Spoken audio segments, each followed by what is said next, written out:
Yeah.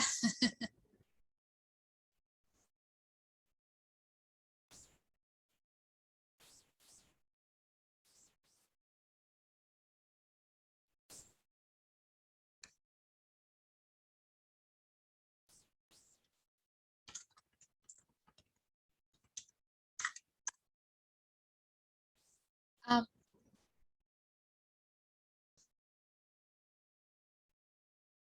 Firoz, can you check that you can see my screen? Okay. You can see my screen. Okay. That's all good. And also, now am I looking into the camera now? Cool.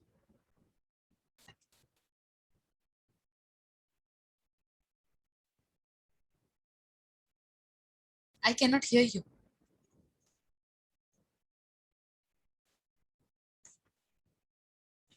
I said it might be a good idea to switch off monitor. Yeah, it's fine. I said it might be a good idea to switch off monitor if you want to keep on looking at the screen, a camera. Yeah, so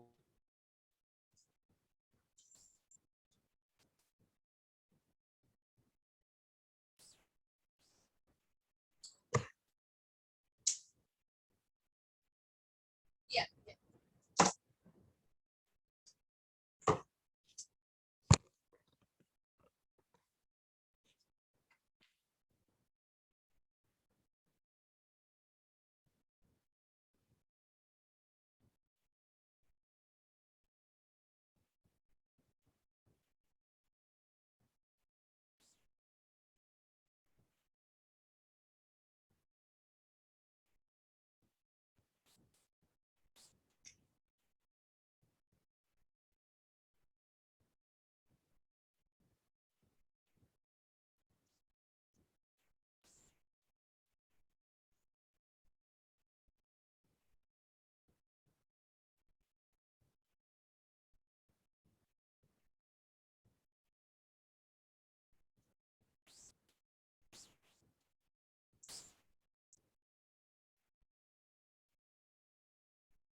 There we go. So, Kiora, can you hear me okay?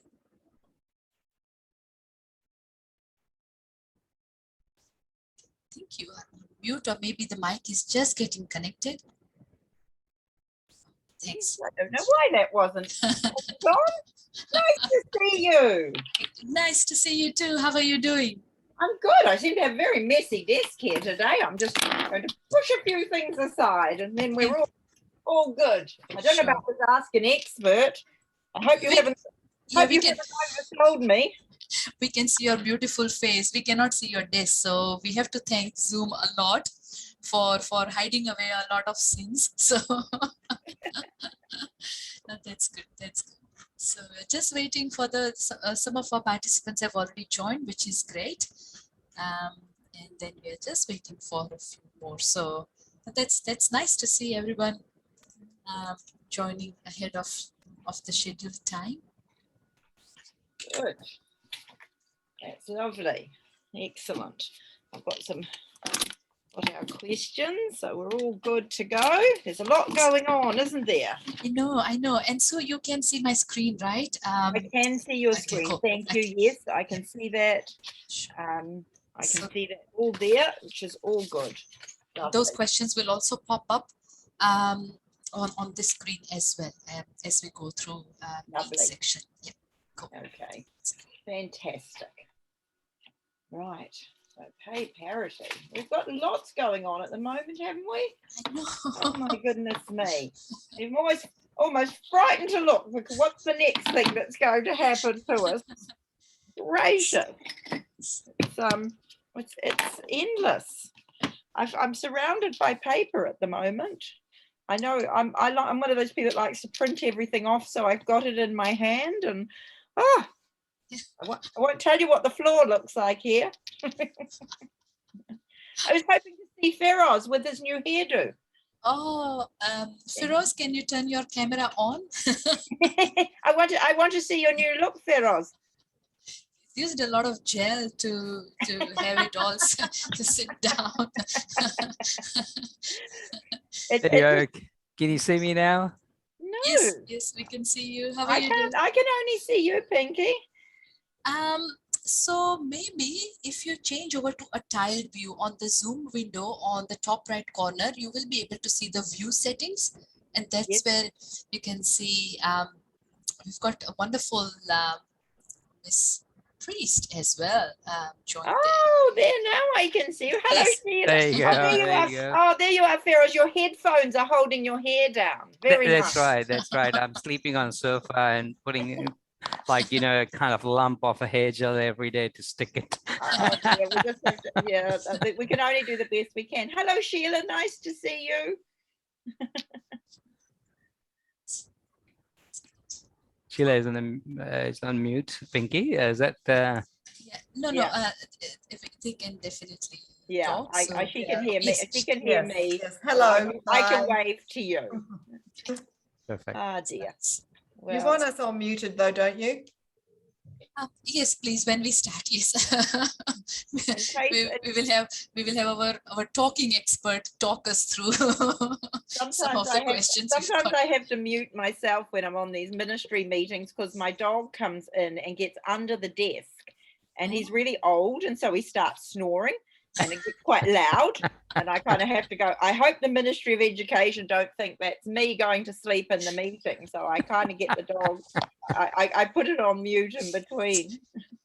Have you seen that kind of situation where people are, going to meetings so many times that, just to avoid and duck out, they put a picture of them in front of the camera or sometime a video and just keep on nodding. Yep.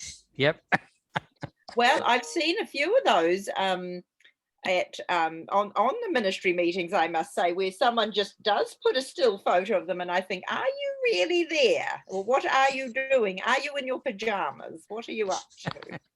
And the other thing that people are clever, instead of having all the mess in the background like I've got, they can put a picture in behind, the background. The background. And I think, well, that's clever because sometimes I'm having to go like this so that people can't see my pile of ironing as well. So, So I tell you, funny event incident just happened. Pinky, are we still waiting, right? Yes, So, Firoz, I'm yeah, admitting yeah. everyone to the meeting. So yeah. Okay, yeah, that's fine. So we attended one online auction recently in Melbourne, and someone came up with the kind of a face mask of potato in auction. Yeah, that was funny. I mean, like, he was just coming up in face of the camera and just bidding like, $10, $20 and said, this is not allowed. And just kind of, annoying about 40, 50 participants who were seriously wanting to buy a home. And yeah, so that kind of, a lot of things happens on online Zoom meeting. That's right, exactly. I guess that's just it, but it's what we're used to now, and it's what we have to do. Whether we'll ever go back to lots of face-to-face meetings is anybody's guess, but I miss people, so I'll always be wanting to get in that motorhome and start driving around again. Nice breakfast and lunch. That's my favorite thing. It's breakfast and lunch. Yeah, that's correct. So I'm still admitting people. Yes. So we'll maybe just give one more minute, Okay. if that's okay. Yep, that's all good with me. Yes. For that. Have you got this crazy humid weather up there? It has, yes. So it was raining until yesterday in the afternoon, and then suddenly it became very humid. And I could see all the jasmine, our jasmine really, suddenly looking very big. But yeah, today it's the same thing. So yeah, we can't even see the mount today. It's just a fog out there.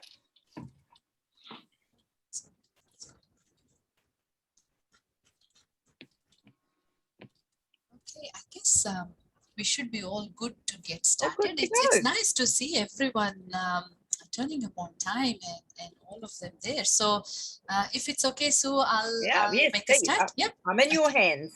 Okay, cool. Thank you. Tēnā koutou katoa. A warm welcome to all of our participants. Hope you're all doing well and surviving through these unprecedented times. As some of you know, Sue had planned her workshops all around the country, and usually we would tag along with her. But because of the COVID lockdown, they were put on hold at that time. And then I checked with Sue if she would consider making herself available to address some of the burning questions our whānau had to ask. And she agreed instantly. So here we have her, Sue Kurtovich from Kurtovich Consulting. When we mention your name, Sue, there are so many things that come to mind. And I will just go to perhaps the next slide, because we run out of space. We run out of space to add all the acknowledgements and undertakings, whether it's your valuable experience as an ECC president and CEO, or more recently as the acting CEO of ECC.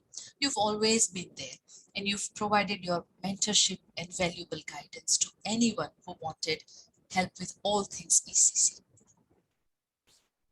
And in spite of your busy engagement and ongoing seminars, thanks, Sue, for making yourself available for our whānau. I'm sure there will be various takeaways from today's session, and we are truly grateful for this wonderful opportunity. So all our participants, how are we going to do this? We've received your questions. Thank you so much. And we have broadly categorized them into 4 sections: pay parity, vaccination requirements, funding related, and digital signature requirements. What we will not cover today is the professional growth cycle for management, teacher standards, and appraisal system. This is something that we hope that we will cover at a later stage. So what I'll do is I will request Sue to go through each section. You will see a whole list of questions there. And while she's on the topic, if you do have a question to add that you would like to ask, then please feel free to post them on chat, and I will get Sue's help. I will request her to address that for us as well. So with that, Sue, over to you. Let's begin with the pay parity questions, please. Okay. Okay, so on the issue of pay parity, this one feels like a wee while ago now, because we seem to have had so many things since pay parity, but of course it is bubbling away there in the background. So yes, everything to do with pay parity has been now published in the funding handbook. So you know, this is my copy. Usually if I'm at the seminar, I hold this up. This is my copy of the funding handbook, and you will find the updated version of the funding handbook on the Ministry of Education website. So if you go onto education.govt.nz, and if you click into the 0 to 6 years, and then you'll come up with the screen with everything for early childhood, and then you'll see funding that's got its own section. And then once you get into funding, you will see the funding handbook. There is a section called the funding handbook updates. And so there is where you will find the whole list, and what the ministry did was, and I can hold these up for you. This was sort of the funding handbook updates for the latest updates, which were the ones on the 15th of September. So that was the date that we finally found out what the rules and the rates were in regard to pay parity, and all of that was included in an update in the funding handbook at that time. So there was a number of chapters that got updated. The main section where you'll find all of the new information around pay parity is in chapter 3. So it's 3B2, 3 capital B2 is where most of that information is 3B1 and mostly 3B2. But there are other sections that have been updated around this as well. So things like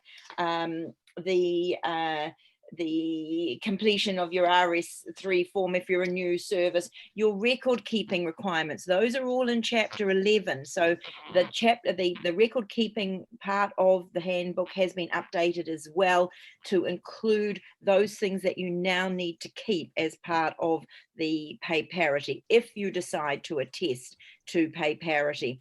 So everything you need to know is in in the new updates, the funding handbook. But it's one of those things where you need to go through and update each of those chapters, because the ministry doesn't sort of say we've updated just these lines or these pages. They just say there's a new chapter 3, there's a new chapter 11. So if you haven't done so already, get yourself onto the ministry's website, download the new chapters, the ones that have been amended, and make sure you're working from those. And that applies regardless of what the updates are, whether it's pay parity or anything else. You should always be working from the most current. Now, I print mine off because, you know, I travel the country normally, and I like to take the whole handbook with me. But there's no need for you to print the handbook off. If you can work, you can operate from having that from your screen, but just make sure you're always working from the latest update. So everything to do with pay parity is was updated in September, and you will be working from chapters that say September 2021. Okay, so that's that first one. When it comes to the pay parity steps, I'm assuming that question is in relation to the salary steps. Yes, I believe so. So yes. Yes, it is. Okay. So the pay parity salary steps are set out in chapter 3, and there are five steps now. When pay parity was first mooted by the minister at the at budget, so back in May of this year, it seems like an awful long time ago, but when he first mooted pay parity and announced the extra money, and with great fanfare, the intention was that the steps would be the first 6 steps of the KTCA. So the KTCA is the Kindergarten Teachers Collective Agreement, okay? And so he was linking the attestation to pay parity to the first 6 steps. By the time this went through however many pairs of hands it did down in Wellington, and it actually popped out on the 15th of September, So that's when we finally found out what the detail was. Then he had dropped the 6th step off off for pay parity. So now it is the first 5 steps of the kindergarten collective. So originally it was going to be 6. So then that's where there's a little bit of confusion sometimes. Originally there was going to be 6, but it's now the 5 steps, okay? And those 5 steps are detailed in the funding handbook. And the 6th step, which the minister originally wanted to include, he has deferred. So he has deferred the 6th step. So steps 1 to 5 apply from 1 January 2022. And step 6, which he originally wanted to include, but he's dropped, he has committed to including that from 1 January 2023.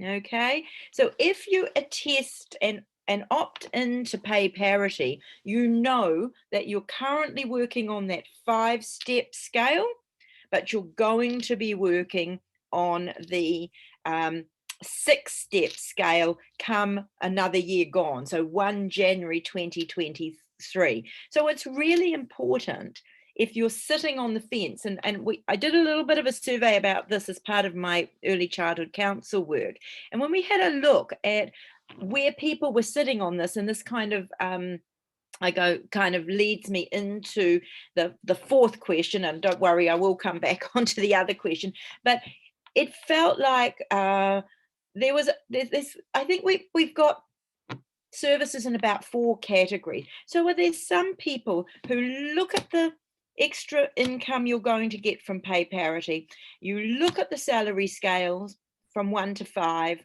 you look at your current staff and the wages you're currently paying them, and you look at it and you go, it's actually a no-brainer. This extra money absolutely is there for us. It is going to work. We can make it work. And so, yep, we're opting in. So there's a small group of people that fit into that category, as far as I can tell. Okay, so these are people who are already paying either at those rates or close to it or well above it. And the extra money from the funding, from the difference between what they would get under the base funding rates and the extra money they're going to get under the pay parity rates, the extra money is enough to cover any shortfall and going forward as well. So there's no real worry. Or they're in a position to put fees up to cover any shortfall. So there's that group of people. Then there's a bunch of people who, from what I can establish, have attested yes when they completed their RS7 at the beginning of October, but they haven't done the sums yet. So they've got to go away and work it out. So that's another little group of people. So yes, they said yes, they want to give this extra money to their teachers, which is absolutely noble intent. No, nothing wrong with that. Everybody, I haven't met anybody that doesn't want to pay their teachers more, but they've said yes, and then they're going to go away and work out how they're going to make that work. So that's another small category. Then there's another bunch of people, another category, where they've just looked at it and they've said, well, there's just absolutely no way in hang we can make this work. There's the gap between the extra funding between the base rate and the pay parity rate, that amount of extra money we're going to get, and the shortfall we've got between the teachers' current wages and what we would need to pay them on the full salary scale is just so enormous. There's just no way. We haven't got the ability to put up fees by that much, if at all. Whole bunch of other reasons. So they've just said, no, it's not for us. And they've been, they've made that decision. And then I think the biggest group of people we've got, probably over half, and this is my feeling from what, just the polls we've done and various other things that asking around, the biggest group of people are the ones who have said, we haven't attested on the 1st of October, but we're not ruling it out. We're going to go away and do more work on this and work out if we can make this work, because we really want to pay our teachers more. We want to remain competitive in the labour market, especially given how tight it is. And we're going to do our sums, and we're going to sit down and really work out how we can make this work. But we haven't committed to a testing, so they haven't got the advance funding at the pay parity funding rates. They haven't got that advance for January and February at those rates. What they've said is we'll get it in the wash up when we put in our 1 March funding claim, if it turns out that we can do our sums without the pressure that was people were feeling back in September. We need to do a bit more work on this before we can commit. And they are doing that work now. And if they can make it work, they will when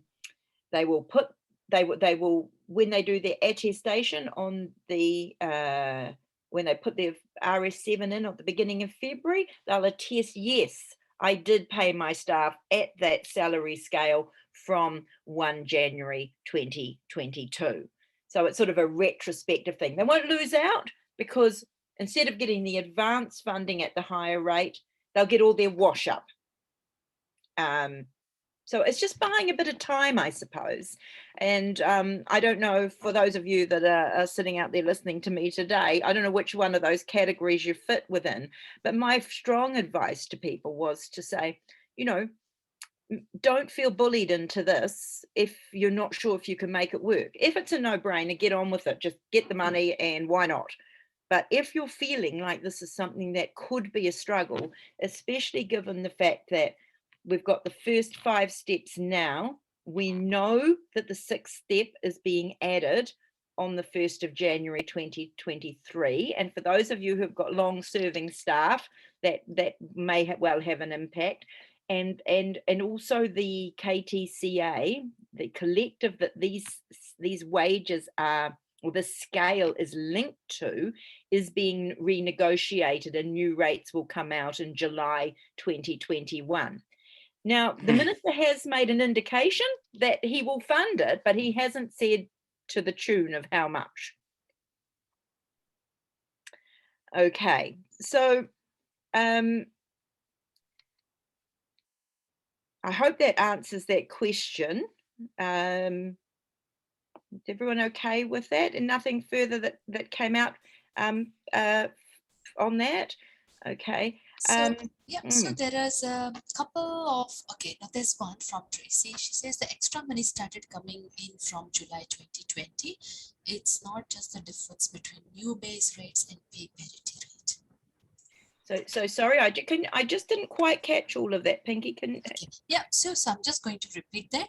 So it says the extra money started coming in from July 2020.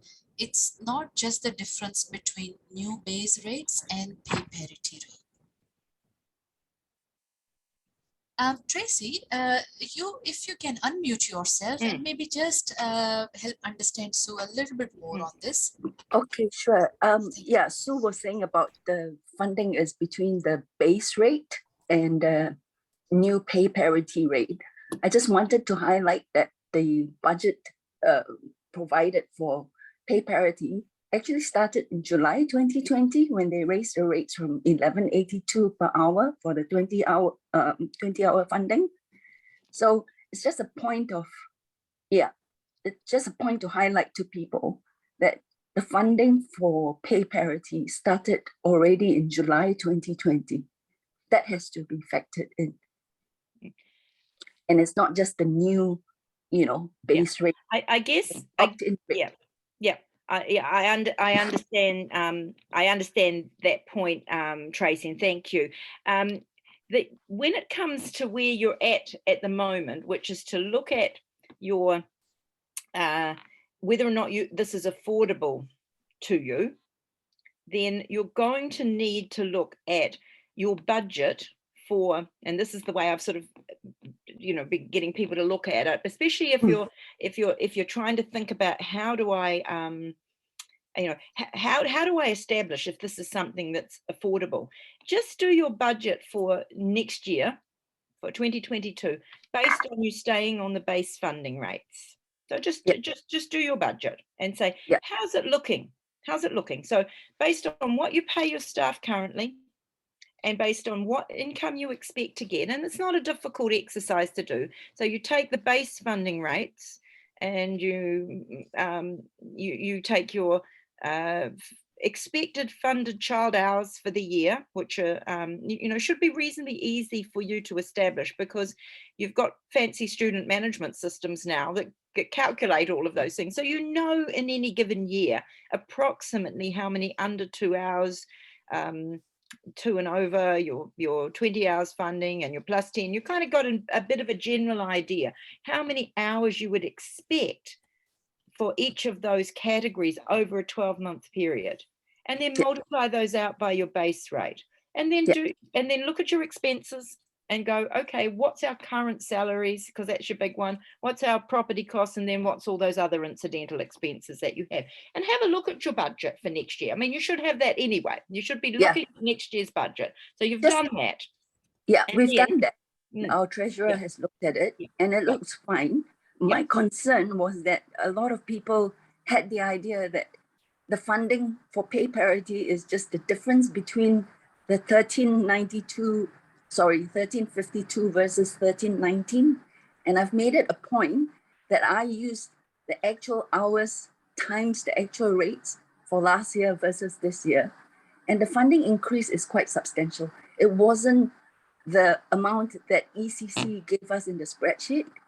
That was, I think, if we calculate based on your actual hours versus actual rates, difference between last year and this year is substantially more than the initial ECC spreadsheet that went out, because I think that one kind of underestimated the amounts that people are actually getting just between last year to this year.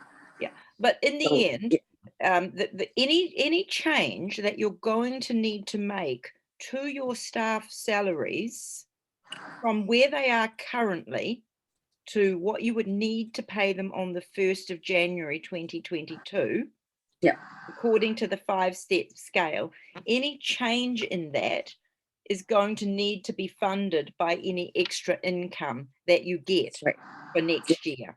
And that's so any extra income that you've had since the 1st of July, when the rates change, and I do agree they did change then, that is already absorbed into your budget and into your pay rates.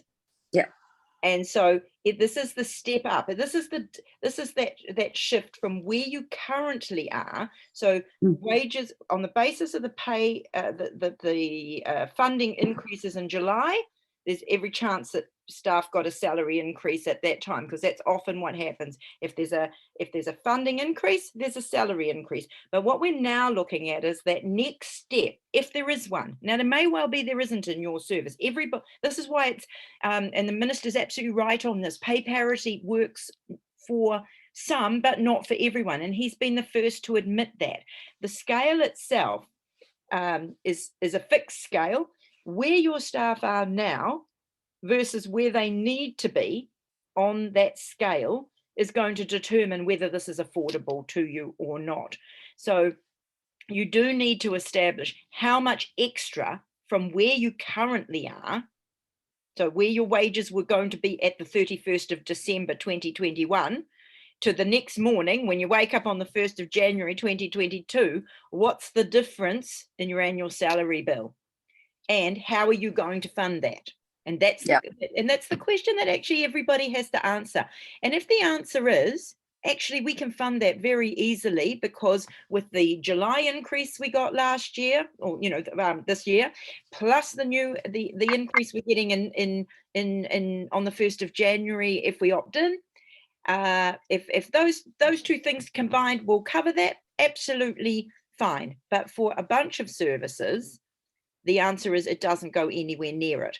I get the feeling going around that probably in some of the smaller regions, it's harder because the wages are a little lower already, and that's generally what we find. In Auckland, generally wages are a bit higher across any sector, including teaching, early childhood teaching, and in the areas of Auckland where parents have a greater ability to pay fees, then often wages are higher as well. So there's a whole bunch of things that are going to determine whether or not this is going to be something for you. But every service needs to sit down and work out how they can afford to pay the first 5 steps, anticipate how they're going to pay the 6th step in January next year, and also factor in some ability to cover the renegotiation of the KTCA. So I'm certainly not saying don't opt in. What I'm saying is you must do your sums. Yeah, and if it's any help, I've got a spreadsheet that has the rates and for you to fill in the hours, and people can work those out themselves. So I'm happy to share that with anyone if they're keen. Great, that's Thanks. great. That's great. Yeah. So, you know, I maintain the simplest, you know, even just a quick back of the envelope kind of thing, because there's some very complicated stuff out there, and I've seen, you know, all the different versions of these things. But what I've sort of suggested as I've gone around is at least do the back of the envelope sort of stuff. You know, that quick and dirty calculation, which is how much extra and how much is it going to cost us, and at least do that. Then you know whether you're within the ballpark, and then you can start to do a little bit more work. As I've sort of said, everybody wants to provide extra increased staff wages. I haven't met a centre manager, owner, or a committee that said no, we don't want to pay our staff more. I haven't met anybody that says that. Everybody wants to. But in the end, there has to be that sort of fiscal responsibility. And what I am saying to people is that please do not fund pay parity shortfalls, if you've got one, using your reserves. That to me is an absolute no-no. If you have, you should not be budgeting an operating loss. It's not fiscally responsible, and it's not sustainable long term to do that. Reserves are for a rainy day. Reserves are for when we have lockdowns that we weren't anticipating. Reserves are for when the roof needs replacing, or the drains all need digging up, or those kinds of things. But if you budget losses over time, then your service will not be there for the families, and no one will have a job. So I guess that's kind of my bottom line about that. It's good. Yes. So that's good. Is there anything else you want to add on to this topic, so before we move to the vaccination? Yep. Well, I guess that there is the question about Evolve opting in. I can't answer that one. I don't know. I suspect that some of the bigger operators may be in a position where they can kind of massage out these things a little more. When you're looking at a single standalone service, you've sort of got less ability to spread it. So I honestly don't know, but I think there's a lot of fence sitting going on at the moment, and a lot of hard number crunching happening in the next couple of months, with a hope that more will be able to opt in on the 1st of February, because they will be able to and will be able to backdate it. So I think that's kind of the hope, that there'll be a lot more people who will be able to in the next little while. But that depends a lot too on things like the lockdown, the sustained lockdown in Auckland, which is perhaps restricting the ability to increase fees if that's what you need to do. So I'm aware that some services are struggling at the moment with the bubbles situation.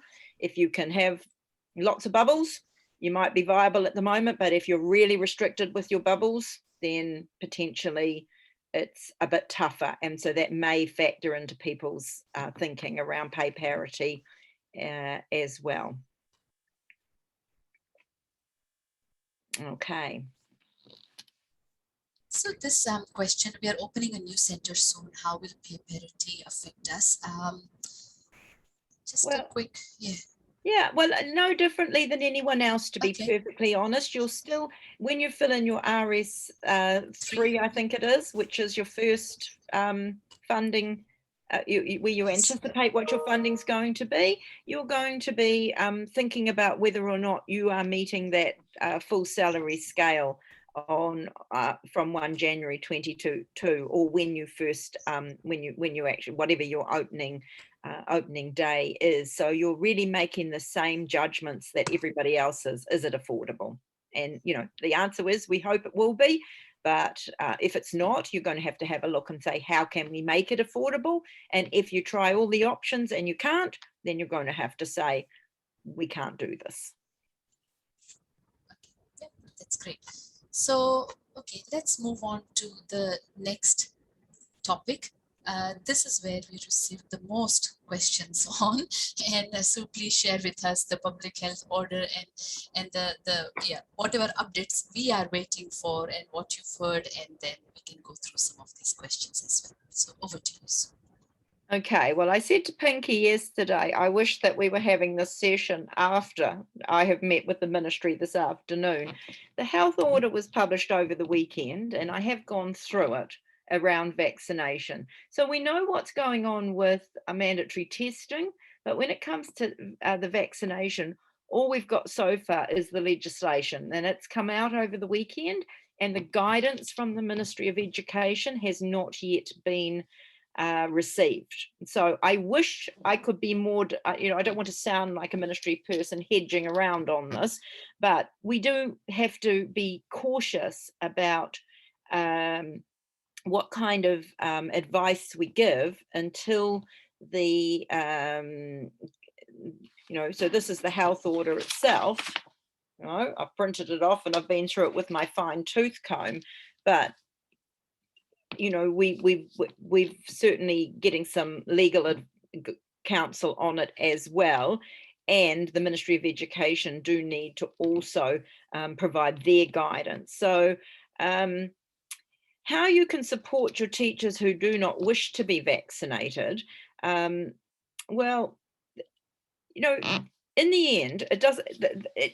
Some of the finer detail in here, I still need a couple of answers to, but the main one, which is that come the morning of the 2nd of January 2022, when we all wake up, anybody who's not vaccinated and hasn't got an exemption is going to need to be not on site.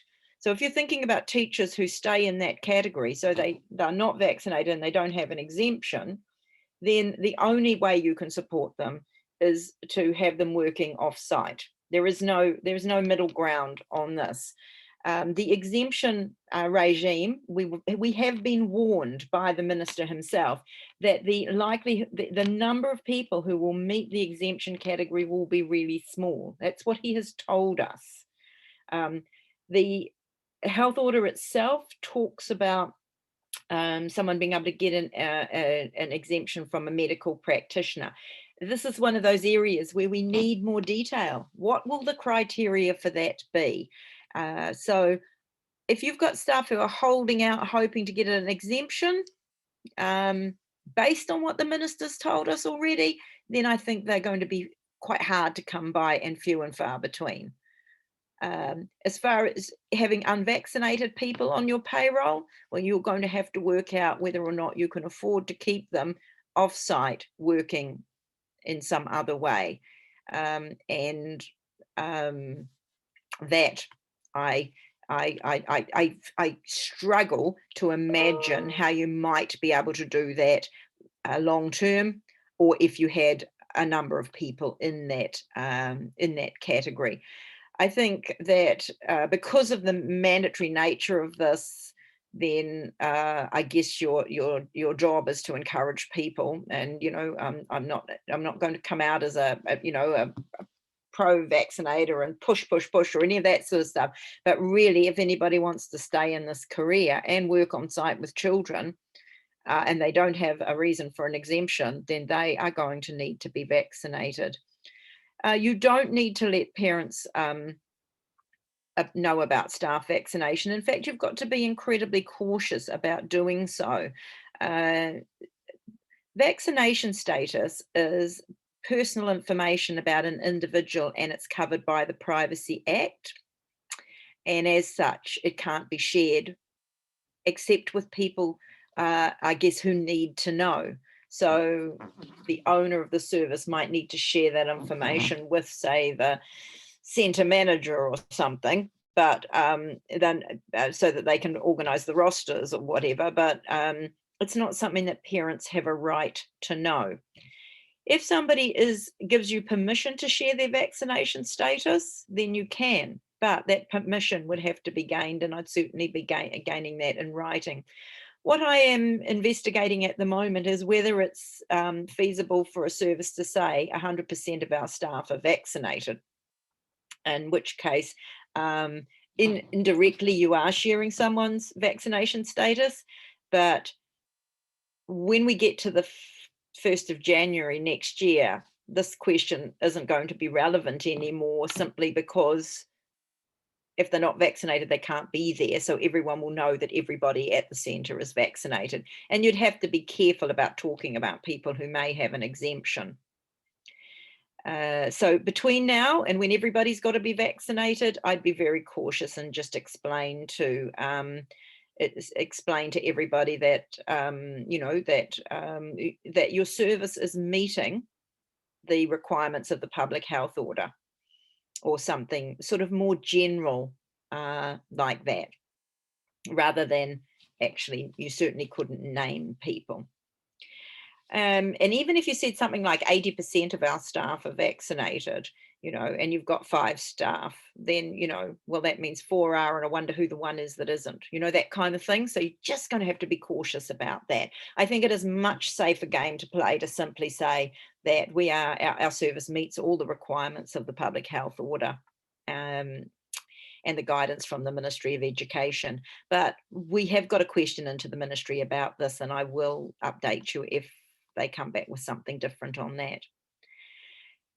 As far as the vaccine policy for the centre is required, if you've got a vaccination policy currently, then you probably want to update it to include that you will meet the requirements of the COVID-19 Public Health Response Vaccination Amendment Order number 3.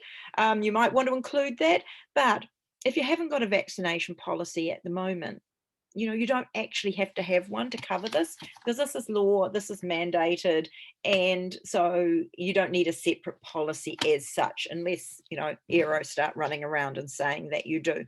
But the Early Childhood Council, I know, has got a vaccination policy that's on their website. We'll get that updated, but it's certainly not something that you have to run out and get done, because this is mandated. Sorry, Pinky, are you going to say something to me? No? No, Sue, no, nothing. I was just pointing out one message is it okay to let parent board members know for governance reports?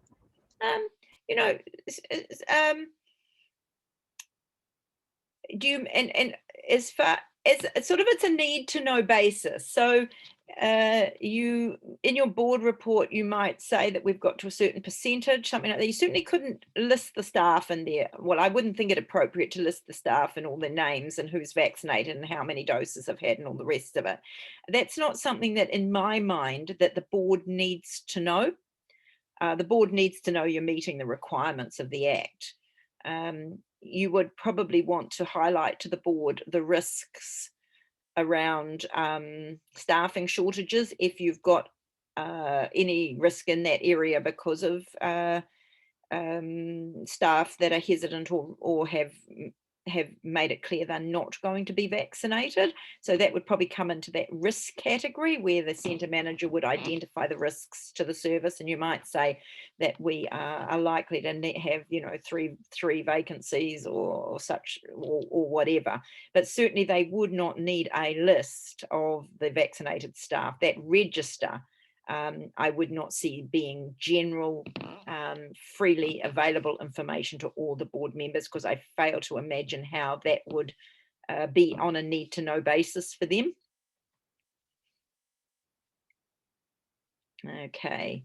Vaccine mandates and employment law responsibilities for ECE owners. Well, I guess what I'm reading into this question is that if somebody doesn't get vaccinated, where do you stand legally as far as terminating that person's employment? Is that what we're talking about? Yeah. Sorry, so it's not clear, but looking at the other couple of questions that follow later on the same list, I think, yes, I guess they are wanting to understand what are the implications. Yes. Sure. Okay. Well, because this is a mandated requirement, you know, it's not a redundancy. It's not, you know, we're not going down that path. It's not discipline reaction. It's not the normal things that happen when somebody's, you know, if a job disappears, you might make the person redundant after a process. If somebody doesn't follow whatever the requirements are of the job, you know, you might go through disciplinary action around that. But this is neither of those things. This is a termination of employment on the basis that the person can no longer do the job. And like all employment law, the best thing to do is to seek advice if you're in that situation, and to make sure you follow that advice, and that the key things, both with the mandatory testing for unvaccinated people that's going on at the moment, because you're in that regime if you're in level 3. So those of you that are sitting there in Auckland at the moment, if you've got unvaccinated staff, will be in a weekly mandatory testing situation. For the rest of you who aren't in level 3, so sorry, Auckland and parts of the Waikato, you will be in a weekly mandatory testing situation. For those of you that are the rest of the country, the testing doesn't apply. But when we get to the vaccination, then it's going to be then the situation is going to be that you're going to need to, in both cases, let people know what the expectations are of them. What does the mandate say? And it's interesting, in both the health order around vaccination and the health order around mandatory testing for level 3, there is a clause around advising staff of their obligations under this order. So it's not just a case of they're supposed to know and then they don't do it and then they're terminated. The PCBU, or that's the employer, so that if you think about health and safety law, we talk about the PCBU, that's that term in there, and they're using that same term in these health orders. Those orders will, or that PCBU has an obligation under both of those orders to let the staff know what they have to do.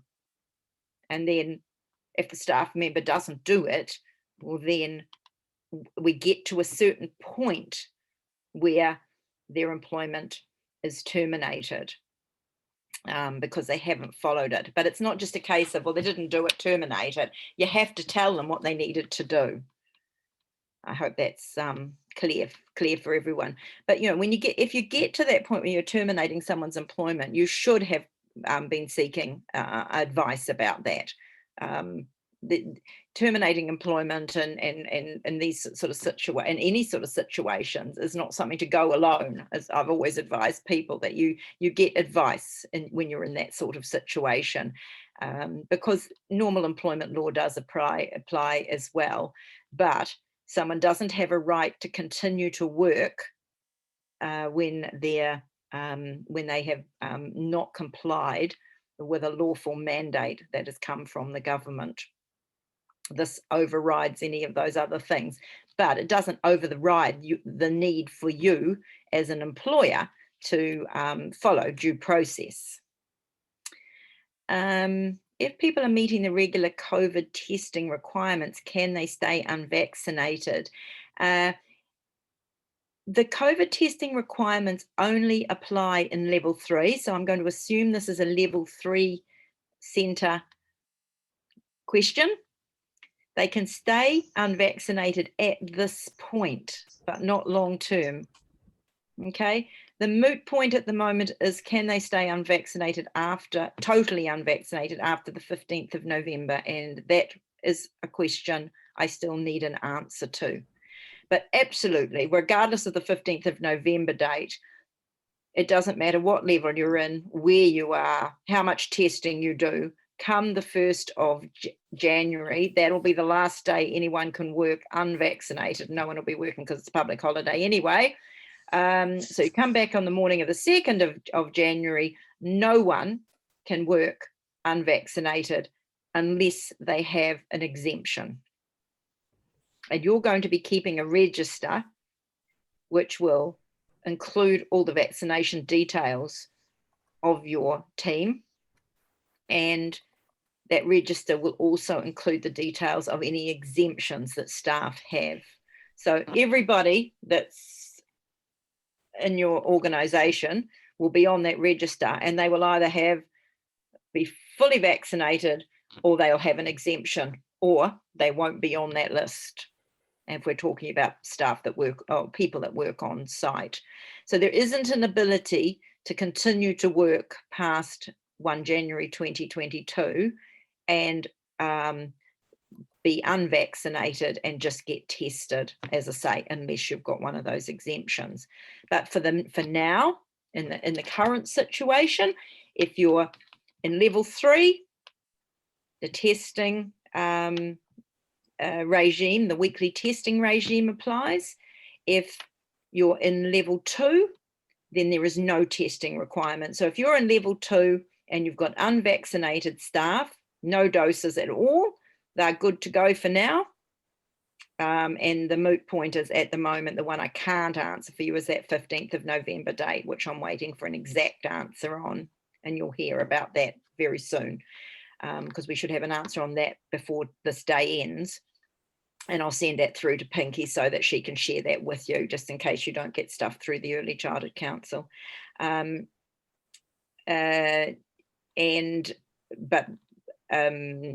1 January is the deadline for that. Do parents need to be double vaccinated to help on excursions or attend centre events? Really good question. And I asked this of the ministry a couple of weeks ago. But I was asking about it in relation to the mandatory testing, because at that stage that we didn't have the vaccination order, and the ministry haven't been able to answer that. So I asked them about a few things. There was, what about parents who come to the centre? 1, to settle their new child. 2, to look around because they're prospective new parents. And 3, to attend an event. You might be having, Christmas or a grandparents' day or whatever else it happens to be. And then, of course, the excursions as well. I haven't had an answer on that question around mandatory testing for you level 3 people. And I haven't, and we are now asking the same question in relation to vaccinations. I don't have an answer for you on that. What we do know is that originally, when they talked about certainly with the mandatory testing, was that they said that parents who stayed as parent help, so with the parents that come in as volunteers, those ones, they are covered by the order. So whether or not it's the person is in paid employment or is unpaid as a volunteer, it doesn't make any difference. They're still covered by the order. But these little bits around the margins, like coming to an event, going off on an excursion, we don't know. And I'm not sure if the ministry knows just yet either, because they're taking a long time to answer my question on that one. But we did send them a follow-up this morning. So hopefully in this afternoon's meeting, we might get a bit of a steer on that. What would happen if my teacher refused to get a vaccination? Should I be looking for a replacement now? Well, this is, a really good question, especially if this 15th of November date ends up being a hard deadline, because it's not that far away now, is it? 2.5 weeks. So you certainly have to give everybody all the opportunity to get vaccinated, to change their mind, all of those sort of things. So you can't replace someone before the mandatory deadline comes in. If the 15th of November ends up being a mandatory hard deadline, which please don't write that down that it is, because I don't know yet. But if it is, then it would be a perfectly feasible thing for you today to do now, to sit down with that, let's call it your anti-vaxxer, you know, don't take that offensively, but your teacher who's refusing the vaccination, and say, hey, look, you know, come whatever date, whether it's the 15th of November or the 1st of January, you're not going to be able to have your job here if you continue with this approach. So just to let you know, we're going to advertise. No, we're going to go through a process, but we're not going to appoint anyone until such time as you can no longer work here. And that would be an okay employment thing to do. So you're making it clear to them that you're not replacing them yet. You're not taking their job away from them. You're leaving the door absolutely wide open for them to change their mind. But there will come a point where, unless they bring you the exemption certificate, and remember, those exemption certificates aren't going to be available to people who just don't want a vaccine for whatever reason. Those are going to be really, these are medical grounds. And if somebody was not able to have a vaccine due to medical grounds, you're probably going to know that already.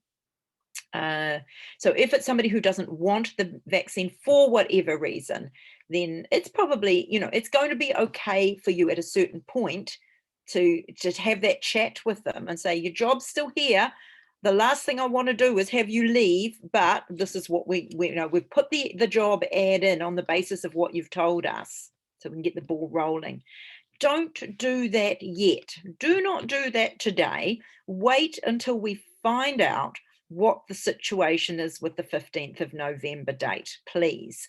Because if it turns out that people can continue to work unvaccinated past the 15th of November, which I've just got this little bit of an inkling that they're going to be able to, I think it might be a soft deadline, then you would not want to be job advertising at the moment. That's way too soon, because that's still, 2 months away, and you want to give this person sufficient time to change their mind. And you certainly do not want to appoint someone to their job before the expiry of the time that they're allowed to work. So I hope I've made that clear. I don't want any of you getting into employment trouble because you replace someone before they're in a position to no longer work. Okay. Parents do not need to be vaccinated unless they are there as volunteers. Okay. So parents, the dropping off and picking up parents, those ones do not need to be vaccinated. And hopefully that next question is quite a general one, but hopefully I've covered what you need to know there. In our bubble of 10, what happens if someone pulls out? Are we allowed to invite another child in? Yes, you are. You're allowed to replace children who leave the bubble. So if someone goes off to school, or somebody just, changes service, or stays at home, or whatever else it happens to be, then that leaves a space in your bubble, you are allowed to bring a new child in to replace that person, to replace that child. What you can't do is take your bubble, which is, say, these 10 children on a Monday, and then one of those children only attends Monday, Wednesday, and Friday. So on Tuesday, you fill that bubble with somebody else because that child's only a part-timer. You can't do that. So once the child leaves, they can be replaced, but you can't fill the bubble up each day based on the fact that some children are part-time, which I know is a real hassle for some of you, because when you formed your bubbles back when bubbles first came in, you did take part-timers, and now these part-timers are creating a little bit of a bottleneck for that, now that you've got other full-time families that want to come back. What is the direction for ECE with the government new traffic light COVID response? Well, look, that's a question we're asking this afternoon, because we need clear direction on this. I absolutely get what you're asking there. At the moment, you're sitting there in your bubbles of 10 in level 3 with no clear pathway out of them. And that's not good enough as far as I'm concerned. And that is a question for this afternoon, and one that I hope the ministry has been thinking about. There's been a whole lot of stuff on their minds, I know, but they're a little bit probably disconnected from the reality of trying to run a service in Auckland and Waikato, where you've got bubbles of 10 and sorry, yes, and you've got your bubbles and your and these things are either unsustainable from a viability point of view, or where you've got a lot of pressure from families who had that belief that they would be able to come back, but you're the one standing there at the front line going, we just can't fit you in. And I've seen all manner of creative ways of dividing up rooms to make more bubbles and all the rest of it. But in the end, there's only so much you can do. So I can't answer that one, but I really, really hope somebody's thinking about it and imagining that when we're in the traffic light system, that the bubbles will go and something else will come in. How do we assist a pregnant staff member who has had both vaccinations but is hesitant about returning to the workplace? So again, I'm assuming you're in level 3.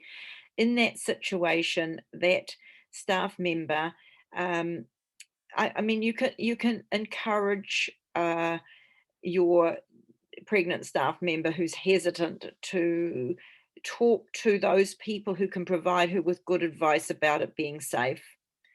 You can, you know, she can talk to her midwife or her medical practitioner. She can speak to other family members and so forth. You can reassure her about the things that your service has put in place to keep everyone safe, including her, and that you've gone through that health and safety kind of risk assessment to ensure that your practices in your service will keep her and her baby safe.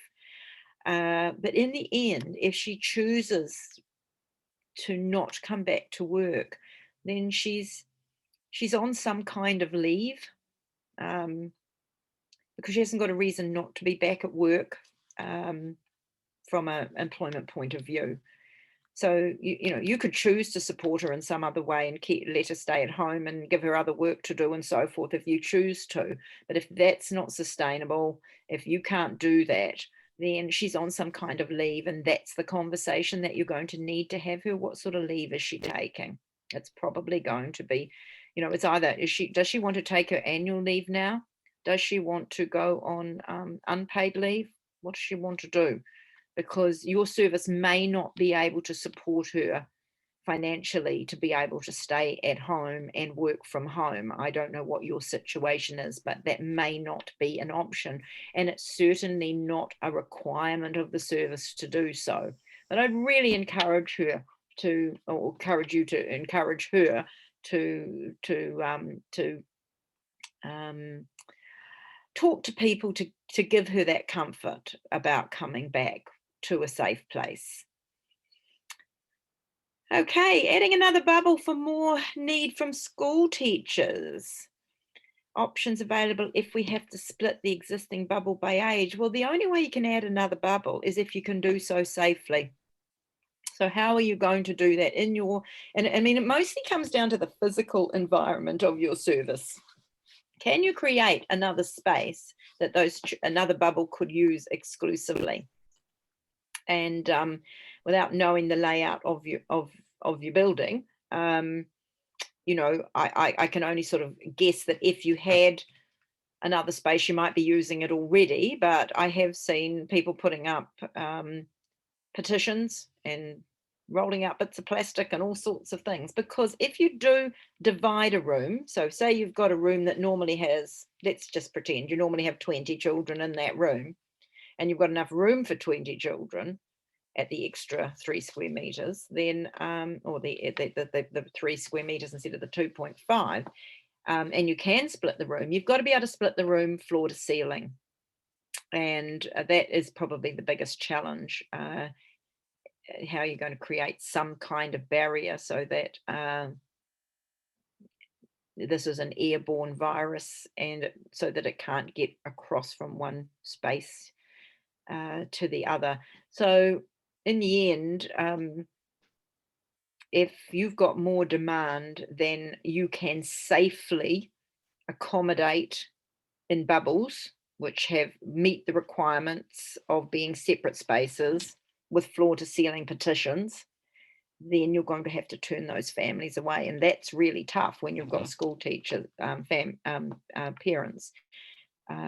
I know, especially given that people seem to have a bit of an expectation that you're going to be able to cater for everyone. And the reality is, for a lot of you, you cannot cater for everyone. And that's what you're going to have to say. You're going to have to say, we have to meet the requirements of the Ministry of Education bubbles. And we're already at capacity and we do not have any more space. I did have talked to somebody recently who'd said that they had some families who they'd taken back who were in not as high a need as some families that have since come back. And so they've kind of bumped some folk off, and the families have understood. So they've talked to them and they've said, hey, you know, I know we gave you a space, but we can't have, you know, we've got other higher need people at the moment, but I don't know how well that would go down. You'd know your families way better than me. And when it comes to the committee members made up of parents also needing to be fully vaccinated, it's going to depend on what role those committee members have. So if their role when it comes to being on site at the service when children are there is simply in your opening hours, if their role is just to pick up and drop off their own children, like a lot of committee members do, then they're no different to any other parent at that time. So they don't need to be fully vaccinated. They are just any other parent in that role. And if they have their board meetings on site, but in the evenings or on the weekends or at one of their houses or something, then none of that gets caught by the vaccination schedule order. However, if those committee members come on site and do other stuff during your opening hours as part of their committee role, then they will fall into that needing to be vaccinated because they will be a volunteer who's coming to do something. So probably just depends a little bit. So it's not a blanket, yes, all committee members must be fully vaccinated. It's going to depend what they do on site during your opening hours when children are there. Good. So there's one more question on the chat from Sheila. Do you know if air filters are going to be mandatory? Will this be funded? I haven't heard anything about air filters being mandatory in early childhood, and I know there's discussion about it going on in schools. We have a requirement to have a certain amount of ventilation anyway as part of the licensing criteria, and there's been absolutely no shift on what the current requirements are around ventilation, and nor any discussion about it. If there was, I'd stick my neck out and say I doubt there'd be funding attached to it. That's just my guess. But there's been absolutely no whisper of it in any of the circles that I've been involved in. So you will need to keep up your ventilation in the same way that you would under the licensing criteria.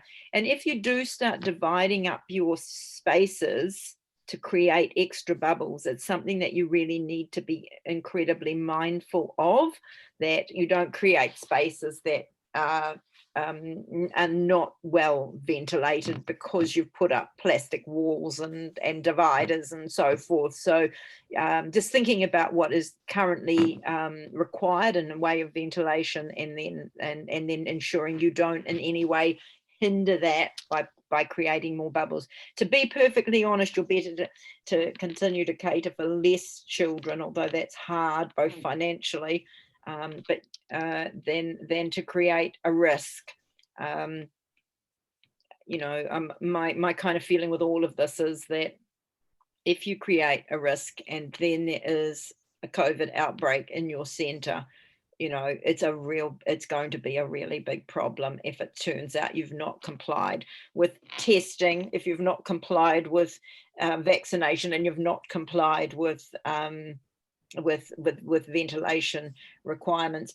And I guess that sort of to round this sort of stuff off about vaccinations, that's really the issue, isn't it? Because it is an offence to not do the testing, but you know, who's going to come out? No one's coming out to inspect your testing register. I can't see it. You know, the risk is what happens if there's a COVID case that comes to your service, and then the Ministry of Education and Health are there, and they're looking at your register and saying, hey, you haven't done the testing. People didn't get tested before they came back to work tomorrow. And that to me is the risk. It's the risk to your reputation.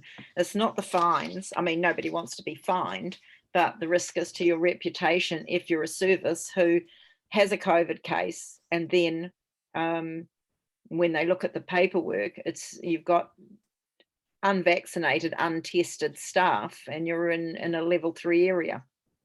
And that's a risk I think is too big to take from a health point of view and a reputation point of view. So well, these are mandatory requirements, so just make sure that you're following them. So tomorrow's D-Day for the testing. So anybody that doesn't bring you that negative test by today, they're going to not be coming to work tomorrow. Thanks for that, Sue. So before we move on to the next topic, Fanu, just letting you know that we are halfway through it. We are through 2 major topics. They were the heavy topics. We will now be going into funding. Sure. And there is one more message. I'm just going to read that Sure. out for you very quickly, Sue. So Kiri is asking, is there a way for ECC to find out how many centers in this outbreak, namely Auckland, have been COVID exposure events with positive cases? This is not shared usually, as the centers are not places of interest, as all contacts can be traced. I would like to know how risky this is for our services to provide figures to staff who are nervous. Right. Really good question, and no one's talked about it. There's just been you know, the odd time it's been in the media, but I'm even wondering who would even be collating it, to be perfectly honest. I don't know, but we can ask. Yeah, we can ask.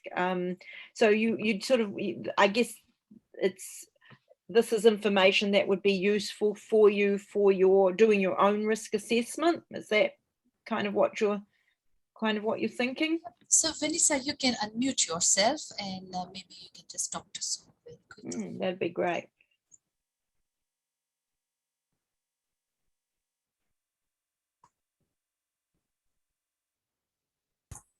Sorry, I couldn't find the button.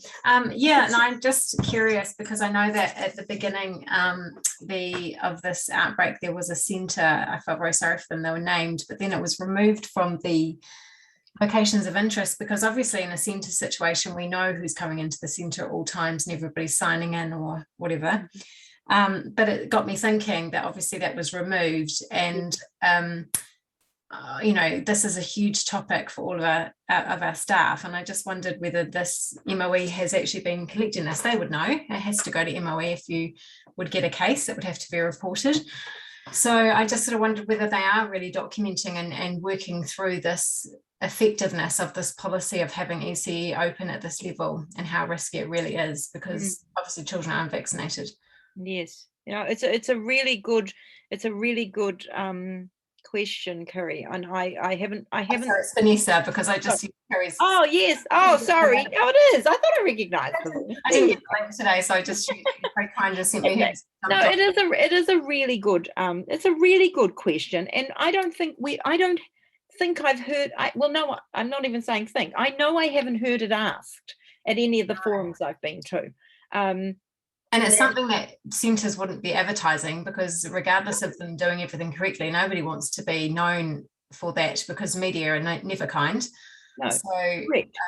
yeah. And I've heard, I mean, I know the names off the top of my head, and I won't be repeating them here today, but I know the names of 3 services where there have been cases, but they've come across my desk in a different way. So how many others there would be, we would not know. And I guess some of that statistics that would be, you'd think the ministry would be interested in, would be how many were introduced by a staff member, how many were introduced by a child, or how many were introduced by a parent, because, you know, each one of those carries a different risk, factor. I mean, I know our own granddaughter is in New South Wales and Sydney, and she goes to a centre over there, and they have been open all the way through. They have sort of different rules over in Sydney, and she has been they were stood down for 2 weeks while the service was deep cleaned. So a parent brought COVID to the centre at drop off, and one of the children had it that was attached to that parent. Now, it wasn't in Naya's room, but the whole centre was closed down, and then they came back progressively. So, you know, but that also, you know, doesn't make the news. I would imagine it's just simply that we know about that one because that was you know, our own grandchild was there, and it didn't seem to be particularly big deal over there. It was just a matter of course, this is what happens, and then they went back, kind of thing. So you're right, the ministry should be collating it, and so we should be looking at where those risks are. So I think it's probably the sort of question I'll put in writing to the ministry. Because I think, you know, if I just ask for it at an ECAC meeting or something, you know, they just kind of bat me away. But I think it would be really good to discover that information properly probably under the Official Information Act or something. It's probably useful. And I just sort of, I guess the back thought on that is that for those centres who would experience this, it could potentially impact them quite negatively with their confidence level for parents and potential reputation or success rates going forward. It absolutely shouldn't, but we know that people will have an opinion and a fear base around hearing such news. Yes, well, you know, certainly the media were all over one of the cases that were in Auckland, and they filmed the service from the outside. So you know, and I recall that this is you know, going back a few weeks now, but I haven't seen another case like that where the media have done that since. So whether or not that's why the Ministry of Health are no longer putting them up as locations of interest, could be quite detrimental overall to ECE if it but you know, I guess that applies to everybody, doesn't it, that gets named as a place of interest. You know, poor old Countdown, they're a place of interest just about every second day at the moment. Totally. Thanks, Sue. Yeah, no, good, really good question. I'll pass on a couple of more questions as well to you, so I'll send it to you in an email, which you can also post to the ministry. Okay, so we are on the forever hot topic of funding, and there we go, Sue. Maximum funding claim, what to check before submitting the funding? Oh, that's quite a big and broad question there. Was there something in particular around, I mean, the maximum, when you say the maximum funding claim, what's your student management system is going to cap your funding at the maximum of your license for your funding subsidy, and on the basis of your 20 hours children that you have attested for. So are you, I mean, is the question about being concerned that you've overclaimed? I'm not sure, Sue. So just correct me if I'm wrong, Pinky, your system wouldn't let somebody overclaim, would you? Yes, couldn't. correct. That is Yeah. absolutely Yeah. right. Yes, that So is required by if somebody's law, yes. worried about being overclaiming, then as long as you put your data into your student management system correctly, it's going to cap you off on each day and for each child on the basis of what you are a maximum that you can have on the basis of their enrollment details. But when if you're talking about how to maximize your funding, well, that's probably a different question and probably not one that I can answer here. I guess if we were to look at what to check before submitting the funding, I guess we need to make sure all the attendance has been marked correctly and the contact hours have been saved, or the temporary closures, or the holidays, or the holiday period has also been added correctly into the SMS. So once that is there and the system runs through its funding calculation, so these are the minimum checks we can make sure. Or let's say you found out that a certain booking had changed or certain 20 hours were not claimed. And if you go back and you then update that booking, then you simply allow or you check on the claim that you're making is that now has the system added those 20 hours that you would have otherwise missed out. I guess that's what the meaning I'm taking from this question, Sue, is that what are the checks they need to make sure or they need to go through in order to make sure that at least they are submitting the correct figures according to the work that they have done. Yes, exactly. Well, obviously, it's the student management system is what's driving your funding claim.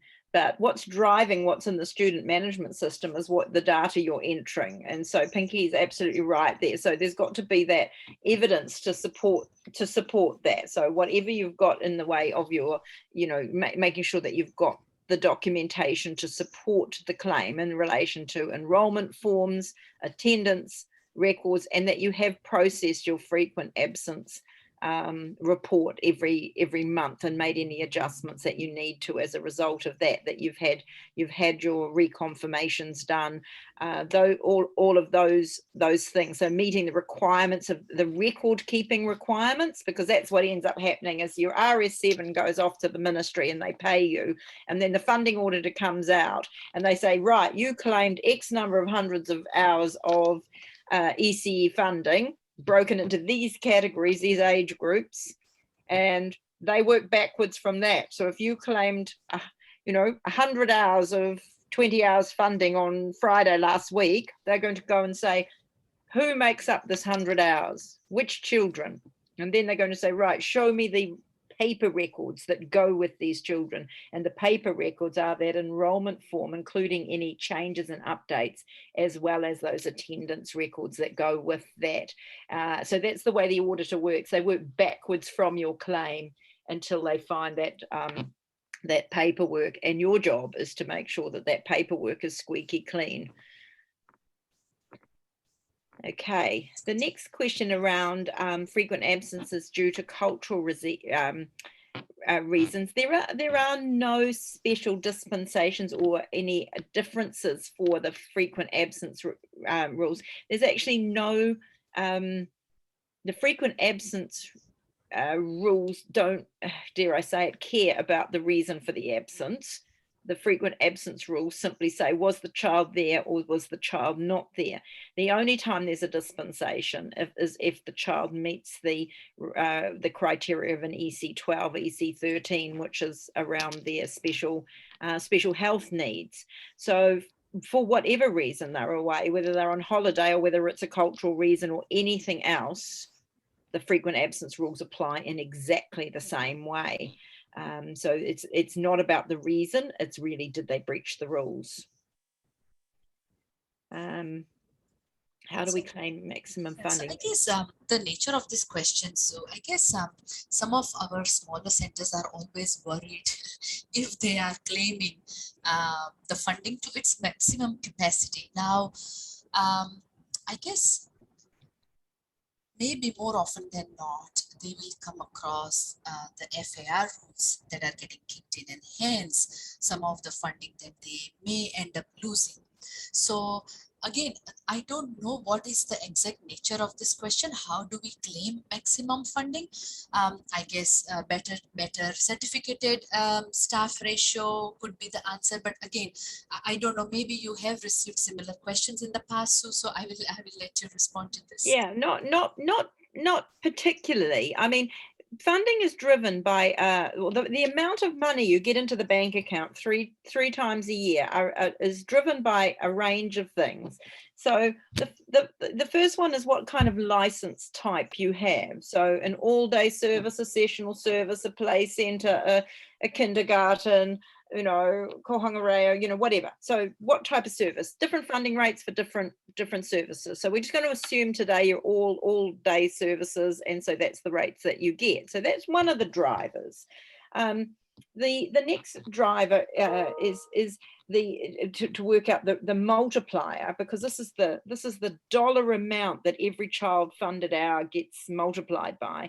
The next one is to say what percentage of qualified staff do you have when you compare it to the required staff that you have. So that's that funding band that you sit in. Are you in the 0 to 24, 25 to 49, 50 to 79, 80 to 99? Are you sitting on 100%? Because that's the multiplier of the funding. So the higher up the bands you go, the more you can maximize your funding, because that dollar amount that you multiply each one by, each funded child hour, is going to be greater. Another factor that's come into this equation now is in relation to, are you going to stay on the base funding rates, or are you going to take the pay parity funding rates?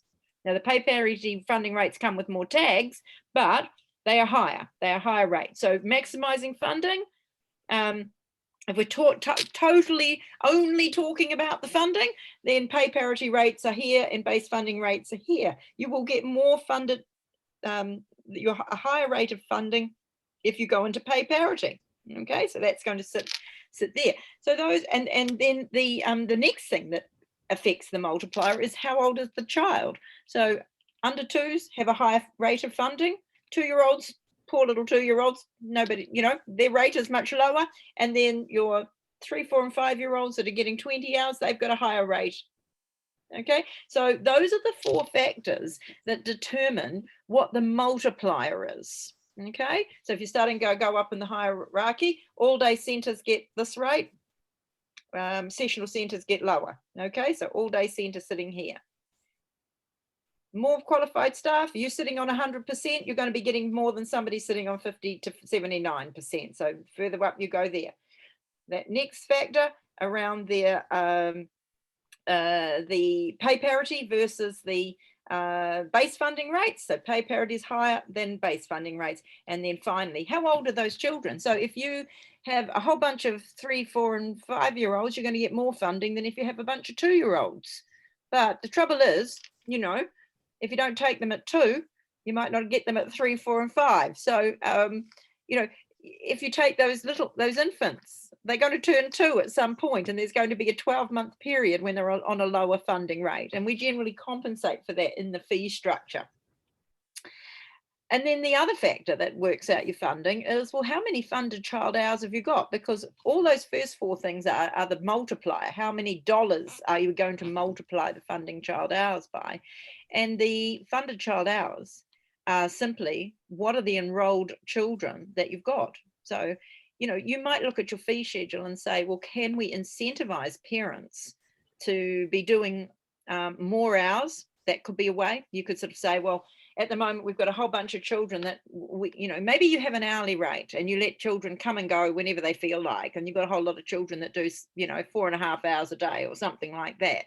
You know, you might create a fee schedule or a fee service offering that encourages longer attendance so that you get at least the 6 hours maximum funding per child place every day. Services that offer half days generally find that they fill up the mornings, and then there's no, you know, only half the number of children there in the afternoon. And so if you don't offer mornings only, you might get more funding in the afternoon. But then you have to also line that up with philosophically what you want to be as far as the service goes, and how you want to serve the families that come to you.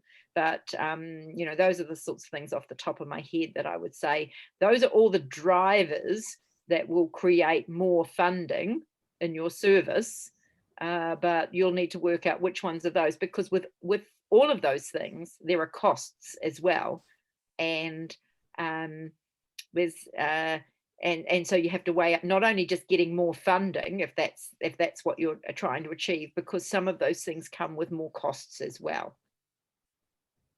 Sure, but that's helpful. So,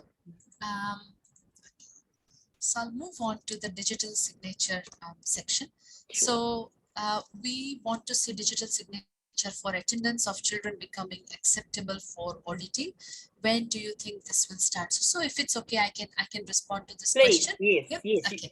So last year, ministry had sent out this information to all the SMS providers, and with the intent of verification of the digital records. So they were very clear that they would like to step forward in this direction, and they asked all the SMS providers on what's your plan. So they are basically asking us what will be your plan. From them, their requirement is that it has to be auditable.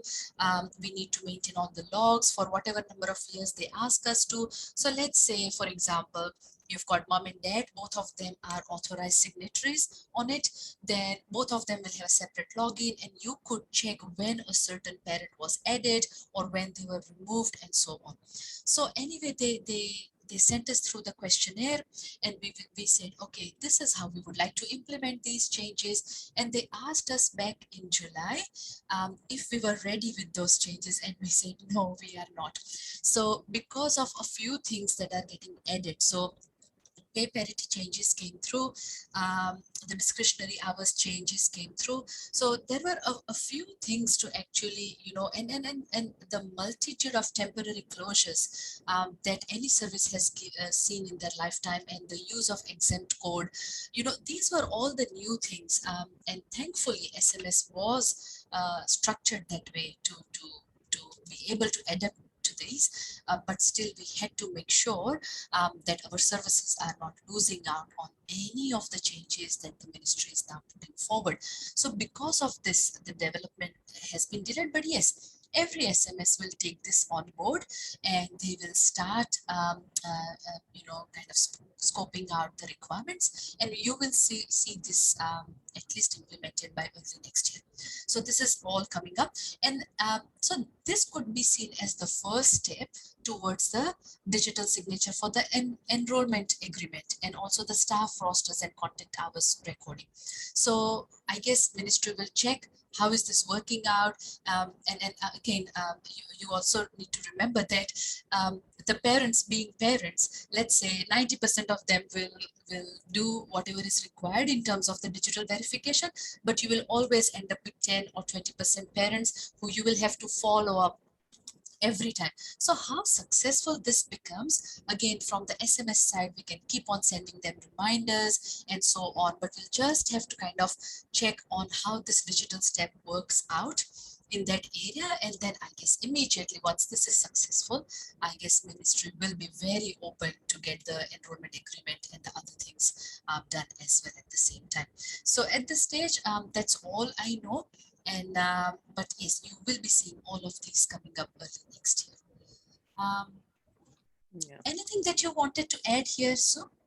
No, I think it's just something that we all look forward to, because the ministry have been very stuck in a paper-based system that goes back a lot of years now. So even with updates to the funding handbook that we have had over the years, they have stuck with this very much this, the signature is their only way of assuring themselves that a parent can verify something. So it's frustrating when the rest of the world has moved on. I had to sign a legal contract recently, and I was able to do so on a as a digital signature coming through, and this was was quite an important legal document. And I thought, well, if we can do that in that world, why on earth can we not do it for attendance for children in an early childhood centre? I thought how simple and easy it was, and it obviously met the requirements of the legal profession. So I think that it's just a lack of will from the ministry to even sort of get their head around it. And maybe we need to be getting the auditors themselves to be part of the push, because they are the ones that have to come out and you know, look through all those dusty piles of paper that you provide them with, all those little signatures and stacks of paper. Surely they would be so much happier if there were digital signatures, because that would, could only imagine as an auditor, it would have to make your job a whole lot easier. So maybe we need to get them on board to be pushing from within the system rather than just us pushing from outside the system. But it's probably not been high up on the ministry's agenda, but we just need to keep going on about that, I think, because it's just such a time-consuming, pointless exercise every day. When I walk into centres and see, you know, clipboards covered in bits of paper that, you know, with tags of, you know, post-it notes sticking out the side for parents, sign here, sign there, and I think, well, there's got to be better use of everybody's time. That's good. We did well, Sue. And just so everyone knows, Sue has been very gracious with her time, and she said, look, we will spend whatever time is needed with the participants. So there's already one thanks there from Angie. So as we come to the close of this session, you can, while I thank Sue, please take a moment to thank her on the chat as well. And also there will be a feedback link for you all as well. So this was the first ever step that was taken. Sometimes we don't know whether we thank for the COVID situation or not, but yes, we are planning that, you know, we can get Sue for other sessions in the future. But if you can let us know on that evaluation link, what would you like to know more about? That would be helpful, and that will allow us to. It's been. Thank you for collating the questions, Pinky. That made it really, really good for me, because it gave me something to know what I was coming to talk about. But it also brings some structure to sessions like this. So while I haven't, you know, I know I haven't been able to answer every question with the same fullness that we would like, given that we just don't know about some of these things at the moment. It's really good to have the questions raised as well. So sometimes even if we haven't got the answer, just knowing the question is out there is a really helpful one for me, because it tells me what you're thinking about, what are the things that are causing some issues. And if we don't hear the questions, then we don't know what to ask the ministry. So I'm really grateful for the opportunity to hear from you as well. So thanks, Pinky, for inviting me. And I hope, you know, I've got my fingers crossed for everybody moving to a traffic light sooner rather than later. That's my great hope for Auckland. I miss coming to Auckland. No, so hopefully, fingers crossed, that will happen soon, and we can listen to you for hours soon. Yeah, it's always wonderful to hear all those insights. I'm sure you're looking forward to your lunch now. No. But I hope that the participants got some key takeaways out of this session, and take care. Have a good Christmas break. Enjoy your freedom. Hopefully, coming soon with families and friends. Yeah, and we look forward to connecting with you on the other side of 2022. Tēnā koe. Thank you. Bye. Thank you. Thank you so much.